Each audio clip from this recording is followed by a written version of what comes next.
हाय साथियों, स्वागत है आपका अपने यूट्यूब चैनल राम स्टडी 24 पर। साथियों, आज हम उत्तर प्रदेश पुलिस भर्ती के लिए हिंदी प्रैक्टिस सेट 3 लेकर आए हैं। इसमें वेरी मोस्ट इंपॉर्टेंट क्वेश्चन होंगे साथियों। हमने इस सीरीज की प्रैक्टिस सेट 1 और 2 भी कंप्लीट कर दिए हैं। अगर आपने उन प्रैक्टिस सेटों को नहीं किया है तो इस वीडियो के बाद उनको भी आप अवश्य करें, आपके लिए बहुत ही उपयोगी साबित होंगे साथियों। और अगर आप इस प्रैक्टिस सेट को कर रहे हैं तो आप इस प्रैक्टिस सेट में जितने भी क्वेश्चन हैं कमेंट बॉक्स में आपको बताना है कि आपके कितने क्वेश्चन सही हुए। तो चलिए साथियों, बिना समय गवाए शुरू करते हैं। और अगर हमारे चैनल पर आप नए हैं तो प्लीज़ चैनल को सब्सक्राइब अवश्य कर दें। तो चलिए शुरू करते हैं प्रैक्टिस सेट को। प्रैक्टिस सेट का पहला क्वेश्चन है, किस शब्द में उपसर्ग का प्रयोग हुआ है। तो आपको बताना है कि किस शब्द में उपसर्ग का प्रयोग हुआ है। ऑप्शन ए है उपकार, ऑप्शन बी है पढ़ाई, ऑप्शन सी है अपमान, ऑप्शन डी है लाभदायक। तो बताइए किस शब्द में उपसर्ग का प्रयोग हुआ है। तो इसका सही जवाब हो जाएगा ऑप्शन ए उपकार। उपकार में उपसर्ग का प्रयोग हुआ है। उपसर्ग आगे लगते हैं और प्रत्यय पीछे लगते हैं। ठीक है साथियों। तो चलिए साथियों, अगले क्वेश्चन, इन बाकी जो है ना, बाकी ऑप्शन इनमें लगे हैं प्रत्यय पीछे। जैसे पढ़ाई तो इसमें ई लगा है, अपनापन तो इसमें पन लगा है, लाभदायक तो इसमें दायक लगा है। तो इस प्रकार से। तो आइए नेक्स्ट क्वेश्चन पर।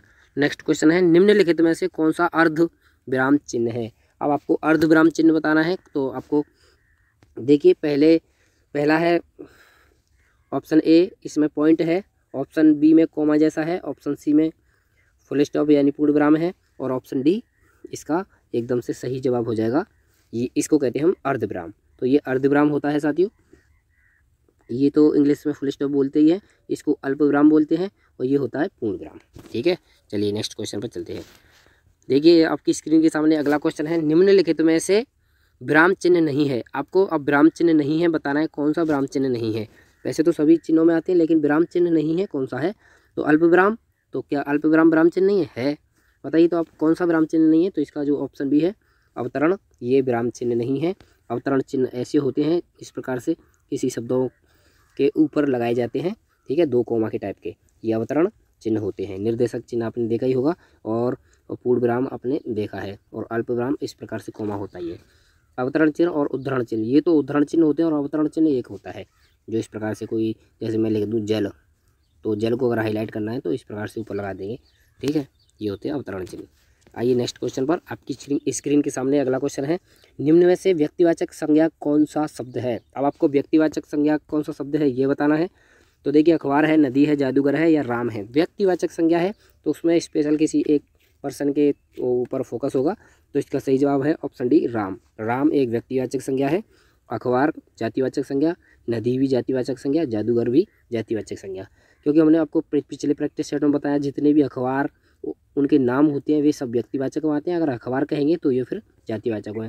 सभी नदियाँ, उनके जो नदियों के नाम होते हैं वे सब व्यक्तिवाचक में आएंगे, और बाकी सभी नदी बोलेंगे तो फिर हम जातिवाचक में काउंट करें। जादूगर है तो जादूगर तो बहुत सारे हो सकते हैं, अगर किसी जादूगर का स्पेशल नाम होता तो वो होता व्यक्तिवाचक ही। आइए अगले क्वेश्चन पर। आपकी स्क्रीन के सामने अगला क्वेश्चन है, किस शब्द में आवा प्रत्यय नहीं है। तो कौन सा ऐसा शब्द है जिसमें आवा प्रत्यय नहीं लगा है। तो इसका सही जवाब हो जाएगा ऑप्शन सी लावा। इस लावा में कोई भी आवा प्रत्यय नहीं लगा है, बाकी सभी में आवा प्रत्यय लगा है। दिखावा इसमें भी लगा है, भुलावा भुलावा में भी लगा है, और चढ़ावा इसमें भी आवा प्रत्यय लगा है। तो लावा में किसी भी प्रकार का कोई प्रत्यय नहीं लगा है। देखिए, उपसर्ग और प्रत्यय जब लगते हैं पहले कोई मूल शब्द होना चाहिए। जैसे इसमें दिखावा में दिख है मूल शब्द, भुलावा में भूल है मूल शब्द, चढ़ावा में चढ़ है। इस लावा में कोई दिख रहा है आपको? ल ऐसे तो बोल नहीं सकते। तो इस प्रकार से लावा में कोई भी प्रत्यय नहीं लगा है। आइए नेक्स्ट क्वेश्चन पर। हिंदी किस भाषा परिवार की भाषा है। आपको हिंदी के बारे में बताना है। अगर आप हिंदी से थोड़े बहुत भी जुड़े हुए हैं तो आपको ये क्वेश्चन आता होगा कि हिंदी भारोपी परिवार की भाषा है। इसका ऑप्शन सी सही हो जाएगा। आइए अगले क्वेश्चन की ओर। अगला है शुद्ध वर्तनी। तो शुद्ध वर्तनी का चयन करना है। तो बताइए कौन सी कृपा शुद्ध लिखी हुई है। तो बताइए, क्या कृपा ऐसे लिखते हैं? नहीं। कृपा ऐसे लिखते हैं? हाँ, कृपा ऐसे ही लिखते हैं। इसका सही जवाब है ऑप्शन बी कृपा। और कृपा ऐसे भी नहीं लिखते, कृपना ऐसे लिखते, कृप। तो ये सभी गलत है, ऑप्शन बी सही है कृपा।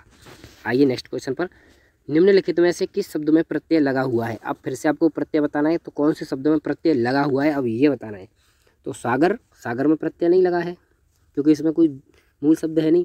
जादूगर, देखिए जादूगर में हाँ है, तो इसका ऑप्शन सही हो जाएगा जादूगर, क्योंकि इसमें मूल शब्द है ना जादू, जादू मूल शब्द है और इसमें क्या जुड़ा हुआ है, गर, गर प्रत्यय जुड़ा हुआ है। देखिए बाकी सभी में गर है लेकिन इनमें मूल शब्द नहीं है, इसलिए ये सही नहीं होंगे। तो जादूगर एकदम से सही जवाब हो जाएगा इसका। आइए नेक्स्ट क्वेश्चन पर, क वर्ण किसके योग से बना है? तो क वर्ण के बारे में आपको बताना है। जितने भी व्यंजन हैं वो किसकी सहायता से मिलकर बनते हैं? स्वर की सहायता से। तो क प्लस अ इस प्रकार से मिलकर बनेगा क। ठीक है साथियों, तो ये ऑप्शन डी इसका सही हो जाएगा, क प्लस अ। ठीक है, तो क प्लस अ से मिलके बना है। आइए नेक्स्ट क्वेश्चन, हिंदी का जन्म हुआ है, हिंदी भाषा का जन्म हुआ है, बताइए किस प्रकार से हुआ है?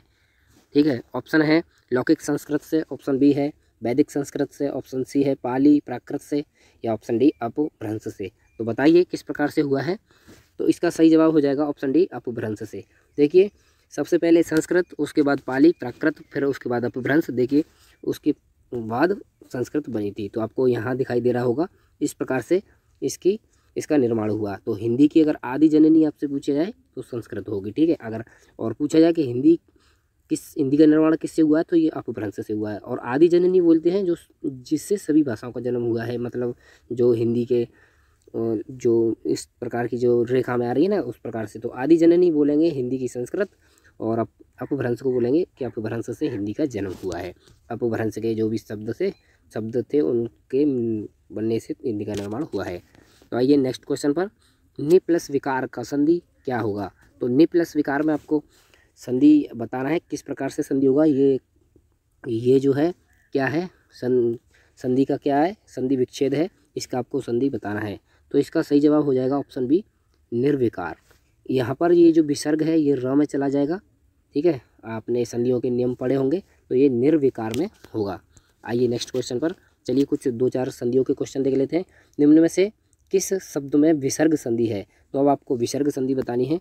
तो विसर्ग संधि किस में है? तो इसमें ऑप्शन ए है सज्जन। तो सज्जन तो बनता है सत प्लस जन से, तो कोई भी विसर्ग नहीं है, तो ये तो व्यंजन संधि है। और अतएव किससे बनता है? अतः प्लस एव, हाँ ये हमारी विसर्ग संधि है, ये हमारी विसर्ग से मिलके बनी है। तो इसका ऑप्शन बी हो जाएगा, एकदम से सही हो जाएगा। और सदैव क्या है हमारी? सदैव हमारी है ये गुणवाचक संधि है। ठीक है, और यानी स्वर संधि, और नरेंद्र भी हमारी गुणवाचक संधि है, ये भी हमारी स्वर संधि है। आइए नेक्स्ट क्वेश्चन पर चलते हैं। निराशा का सही संधि विच्छेद क्या होगा? तो अब निराशा का आपको सही संधि विच्छेद बताना है। तो निराशा का होगा नि प्लस आशा। ठीक है, तो निराशा, नि प्लस आशा बराबर निराशा। तो इसमें भी विसर्ग का प्रयोग हुआ है, विसर्ग के प्रयोग से निराशा शब्द बना है। आइए नेक्स्ट क्वेश्चन पर, इत्यादि का सही संधि विच्छेद क्या होगा? अब आपको संधि दी हुई है, अब आपको संधि विच्छेद करना है। तो संधि विच्छेद क्या होगा इत्यादि का? तो इसका संधि विच्छेद होगा इत प्लस आदि। ऑप्शन डी एकदम से सही हो जाएगा, इत प्लस आदि। साथियों अगर आपको वीडियो पसंद आ रही तो प्लीज़ वीडियो को लाइक करें, शेयर करें, कमेंट करें। प्लीज़ वीडियो को, क्योंकि अभी चैनल नया ही है इसलिए आप प्लीज़ चैनल को सब्सक्राइब करें, और वीडियो अगर आपको पसंद आ रही है तो प्लीज़ लाइक अवश्य करें। ठीक है साथियों, आइए नेक्स्ट क्वेश्चन पर, भूषमा में प्रयुक्त संधि का क्या नाम है? देखिए भूषमा जो है संधि, ये कौन सी संधि है भूषमा में, अब आपको बतानी है। तो भूषमा में है इसका जो है ऑप्शन सी दीर्घ संधि। क्योंकि दीर्घ संधि इसलिए है क्योंकि इसमें जो भू प्लस ऊष्मा इस प्रकार से मिलके बना है ये, तो इसका ऊ और इसका भी ऊ, ये दोनों मिलके बड़ा ऊ बना रहे हैं। ठीक है, ये दोनों बड़े बड़े ऊ मिलके बड़ा ऊ बना रहे हैं। जो भी बड़ा मात्रा बनाती है वो दीर्घ संधि होती है। ठीक है, आप समझ पाए होंगे अच्छी तरह से। आइए नेक्स्ट क्वेश्चन पर, अब शुद्ध वर्तनी के कुछ क्वेश्चन देख लेते हैं साथियों। बहुत ही शुद्ध वर्तनियों से क्वेश्चन आते हैं और ये क्वेश्चन तो very very very very important है साथियों। आप इस पर डबल टेबल स्टार मार्क लगा लें क्योंकि ये बहुत ही इंपॉर्टेंट क्वेश्चन है साथियों। तो चलिए आइए इसको डिस्कस करते हैं। निम्न में से शुद्ध वर्तनी का चयन कीजिए। तो अब आपको जो कवित्री लिखा है ये शुद्ध किस प्रकार से लिखा है ये बताना है। तो इसमें जो ऑप्शन सी है ये सही हो जाएगा, कवयित्री। तो देखिए कवयित्री ऐसे लिखते हैं, जो कवि लिखते हैं इस प्रकार से लिखते हैं। तो बहुत जो छात्र है क्या करते हैं कि कवि के पीछे ही ये त्री लगा देते हैं इस प्रकार से, जो कि गलत हो जाता है। ऐसा नहीं है, इसका जो ऑप्शन सी है एकदम से सही है, कवयित्री। ठीक है, तो इस प्रकार से नहीं लिखना है, ये गलत हो जाएगा। ठीक है, चलिए आइए अगले क्वेश्चन पर। निम्न में से शुद्ध वर्तनी का चयन कीजिए। फिर से आपको शुद्ध वर्तनी का चयन करना है। तो कुमुदिनी किस प्रकार से लिखेंगे, ठीक है। तो कुमुदिनी के बारे में आपको बताना। तो साथियों इसका सही जवाब हो जाएगा ऑप्शन सी कुमुदिनी, ठीक है। इसका भी ऑप्शन सी सही हो जाएगा, कुमुदिनी। इसका जो ऑप्शन सी है एकदम से सही जवाब है कुमुदिनी। और बाकी कुमुदिनी सभी गलत लिखे हैं। उसमें कुमुदनी है, इसमें कुमुदुनी है, और ये सही हो जाएगा, ये कुमुदुनी, ये सब गलत है। ऑप्शन सी एकदम से सही है। आइए फिर से शुद्ध वर्तनी देखते हैं। बताइए मृत्युंजय की शुद्ध वर्तनी कौन सी है इसमें। तो मृत्युंजय की शुद्ध वर्तनी है, इसका भी ऑप्शन सी सही हो जाएगा। मृत्युंजय इस प्रकार से लिखेंगे, मृत्युंजय। बाकी सभी मृत्युंजय गलत हैं। पहले वाले में बड़े की मात्रा लग रही है यहाँ पर, ये गलत हो जाएगा, और ये तो हो ही जाएगा गलत। और इसमें अंकी बिंदी आती है यहाँ पर, इस प्रकार से नहीं आती, ये तो गलत ही हो जाएगा, ठीक है। चलिए नेक्स्ट क्वेश्चन पर फिर से शुद्ध वर्तनी। द्विंद का शुद्ध वर्तनी बताना है, किस प्रकार से लिखा है। द्विंद समास आपने पढ़ा होगा, तो इसका भी ऑप्शन सी सही हो जाएगा, द्विंद, ठीक है। इस प्रकार से हम द्विंद लिखेंगे। चलिए आइए अगले क्वेश्चन पर। अगला क्वेश्चन है निम्न में से शुद्ध वर्तनी का चयन कीजिए। फिर आपको अपकीर्ति का शुद्ध वर्तनी बताना है। तो इसका ऑप्शन जो है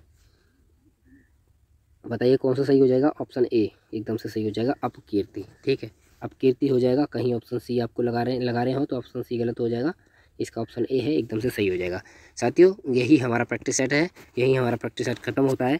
और आपको हमारा प्रैक्टिस सेट कैसा लगा, और अगर साथियों अगर आप किसी भी प्रकार का बदलाव चाहते हैं प्रैक्टिस सेट में तो प्लीज़ आप बताएं। हम 20 क्वेश्चन लेकर आते हैं। अगर साथियों आप चाहें तो हम पूरे क्वेश्चन लेकर आए हैं, जितने भी 37 के 37 आते हैं। एक बार आप कमेंट करके अवश्य बताएं, ठीक है साथियों। नमस्कार, धन्यवाद। प्लीज़ चैनल को सब्सक्राइब अवश्य करें। धन्यवाद।